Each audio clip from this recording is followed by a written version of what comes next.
ಈ ಘಟನೆ ಏನು ನಡೆದಿದೆ ಆ ಘಟನೆ ಆಕಸ್ಮಿಕವಲ್ಲ ಸರ್. ಇದು ಪ್ಲ್ಯಾನಿಂಗಿಂದ ಮರ್ಡ್ರ್ ಮಾಡಿರೋದು.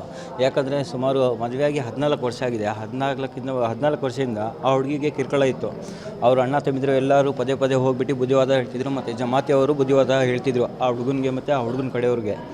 ಆ ಹುಡುಗ ಮತ್ತು 2 ಮಕ್ಕಳನ್ನು ಮಾರಾಟ ಮಾಡಿದ್ದಾನೆ. ಅವನ ಉದ್ದೇಶ ಬರೀ ದುಡ್ಡು, ವರದಕ್ಷಿಣೆ ಕಿರ್ಕೊಳ ಕೊಟ್ಟು ಇದು ವಿತ್ ಪ್ಲ್ಯಾನಿಂಗ್ ಸಮೇತನೇ ಮರ್ಡ್ರ್ ಮಾಡಿರೋದು. ಮತ್ತು ಇದು ರೂಮಿಂಗ್ ಏನು ಮಾಡ್ತಿರಂದರೆ ಇನ್ಕ್ಲೂಡು ಪಬ್ಲಿಕ್ಕು ಮತ್ತು ಎಲ್ಲ ಮೇಲ್ಗಡೆಯಿಂದ ಬಿದ್ದಿದ್ದಾರೆ ಅಂತ. ಮೇಲ್ಗಡೆ ಬಿದ್ದಿಲ್ಲ ಸರ್, ಯಾಕಂದರೆ ನಾವು ಸುಮಾರು ಸತಿ ನೋಡಿದ್ವಿ ಮೇಲ್ಗಡೆ ಬಿದ್ದರೆ ಕೈ ಕಾಲು ಫ್ರ್ಯಾಕ್ಚರ್ ಆಗುತ್ತೆ. ಇದು ಬುಲ್ಡೆ ಸಮೇತ ಹೊಡೆದೋಗಿದೆ. ಮೇಲ್ಗಡೆ ರಾಡಲ್ಲೂ ಹೊಡೆದಿದ್ದಾರೆ, ಅವ್ಳಿಗೆ ಹಲ್ಲೆನೂ ಮಾಡಿದ್ದಾರೆ. ಇದಕ್ಕೆ ನ್ಯಾಯ ದೊರಕಿಸ್ಕೊಡ್ಬೇಕು ಸರ್. ಪೊಲೀಸ್ ಆಗಲಿ ಮೀಡಿಯಾ ಆಗಲಿ ಯಾವುದೇ ಒಂದು ಹೆಣ್ಣಿಗೆ ಅನ್ಯಾಯ ಆದಾಗ ಇದು ನಮ್ಮ ಕರ್ತವ್ಯ ಆಗಿರುತ್ತೆ. ನಾವು ಅವ್ರಿಗೆ ನ್ಯಾಯ ದೊರಕಿಸ್ಕೊಡ್ಬೇಕು. ದಯವಿಟ್ಟು ನಿಮ್ಮೆಲ್ಲ ನಾವು ಏನು ಹೇಳ್ತೀವಿ ಮತ್ತು ಚಂದ್ರಪಟ್ಟಣ ಹಾಸನ ಪಬ್ಲಿಕ್ಕಿಗೆ ಏನು ಹೇಳ್ತೀವಿ, ಆ ಹುಡುಗಿಗೆ ನ್ಯಾಯ ದೊರಕಿಸ್ಕೊಡಿ ಸರ್. ಹಣಕ್ಕೋಸ್ಕರನೇ ಸರ್. ಅವ್ರ ಇಂಟೆನ್ಷನ್, ಅವ್ರ ಇಂಟರ್ ಫ್ಯಾಮ್ಲಿನೇ ಹಣಕ್ಕೋಸ್ಕರನೇ ಈ ಉದ್ದೇಶದಿಂದ ಹೊಡೆದಿರೋ ಸರ್. ನೆನ್ನೆನೂ ಜಗಳ ಆಗಿದೆ ಸರ್, ಮತ್ತು ಸುಮಾರು ದಿನಗಳಿಂದ ಜಗಳ ಆಗ್ತಾಯಿದೆ. ಮತ್ತು ಅವ್ರು ಬದಿರೋದು ನನಗೆ ಫೋನ್ ಮಾಡಿದರು, ಸರ್ ಈ ಥರ ನಮ್ಮ ತಂಗಿಗೆ ಈ ಥರ ಎಲ್ಲ ಹಲ್ಲೆ ಮಾಡ್ತಿದ್ದಾರೆ, ಟಾರ್ಚರ್ ಕೊಡ್ತಿದ್ದಾರೆ, ದಯವಿಟ್ಟು ನೀವೆಲ್ಲ ಬಂದು ಬುದ್ಧಿವಾದ ಹೇಳಿ ಅಂತ ಹೇಳ್ತಿದ್ರು. ಜಮಾತಿಯಲ್ಲಿ ಸುಮಾರು ಟೈಮು ತೀರ್ಮಾನ ಆಗಿದಂತೆ ಸರ್. ತೀರ್ಮಾನ ಆಗಿದೆ, ಅವ್ನಿಗೆಲ್ಲ ಬುದ್ಧಿವಾದ ಹೇಳಿದ್ದಾರೆ.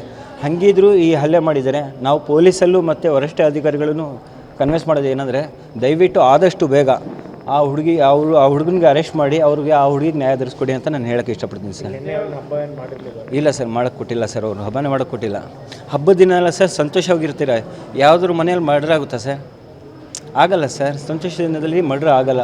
ಮರ್ಡ್ರ್ ಆಗುತ್ತೆ ಅಂತ ಹೇಳಿದ್ರೆ ಅವ್ನು ಮುಸ್ಲಿಮ್ಸೇ ಅಲ್ಲ ಸರ್. ಹಬ್ಬದ ದಿನ ಈ ಥರ ಕೃತ್ಯ ಮಾಡಿದ್ದಾನೆ ಅಂದರೆ ಅವ್ನು ಬರೀ ದುಡ್ಡಿನ ಉದ್ದೇಶ ಇಟ್ಕೊಂಡೇ ಮಾಡಿರೋದು. ಇಬ್ಬರು ಸಣ್ಣ ಮಕ್ಕಳಿದ್ದಾರೆ ಸರ್. 33 ವರ್ಷ ಹುಡುಗಿಗೆ ಬೇರೆ ಮದುವೆ ಮಾಡ್ತೀನಿ ಅಂತ ತುಂಬ ಇದೆಲ್ಲ ಇದು ಮಾಡಿದ್ದಾರೆ ಸರ್. ಸರ್ ಕಂಪ್ಲೇಂಟ್ ಆಗಿದೆ ಸರ್. ಚಂದ್ರಪಟ್ಟಣದಲ್ಲೂ ಆಗಿದೆ ಸರ್. ಹಾಸನದಲ್ಲಿ ಮಹಿಳಾ ಸಮಾಜದಲ್ಲೂ ಆಗಿದೆ, ಚಂದ್ರಪಟ್ಟಣದಲ್ಲೂ ಆಗಿದೆ ಸರ್. Complaint ಬದಲಾಗಿಲ್ಲ sir. ಅವ್ನು ಯಾವುದೇ ಕಾರಣಕ್ಕೂ ಬದಲಾಗೋ ವ್ಯಕ್ತಿ ಅಲ್ಲ. ಅವ್ನಿಗೆ ಹೆಂಗೆ ಬಿಟ್ಟರೆ ಇನ್ನೊಂದು ಮದುವೆ ಆಗ್ತಾನೆ, ಇನ್ನೊಂದು ಹುಡುಗಿಗೆ ಅದೇ ಥರ ಸಾಯಿಸ್ತಾನೆ ಸರ್. ದಯವಿಟ್ಟು ಅವನಿಗೆ ಗಲ್ಲು ಶಿಕ್ಷೆ ಆಗಬೇಕು. ನಮ್ಮ ಅಪೀಲ್ ಏನಂದರೆ ಇಂಥವರು ಈ ಸಮಾಜದಲ್ಲಿ ಇರಬಾರ್ದು ಸರ್. ಈ ಸಮಾಜದಲ್ಲಿ ಇದ್ದರೆ ಬೇರೆ ಒಂದು ದಿನ ಇನ್ನೊಂದು ಹುಡುಗಿಗೂ ಸಾಯಿಸ್ತಾನೆ ಸರ್ ಅವನು.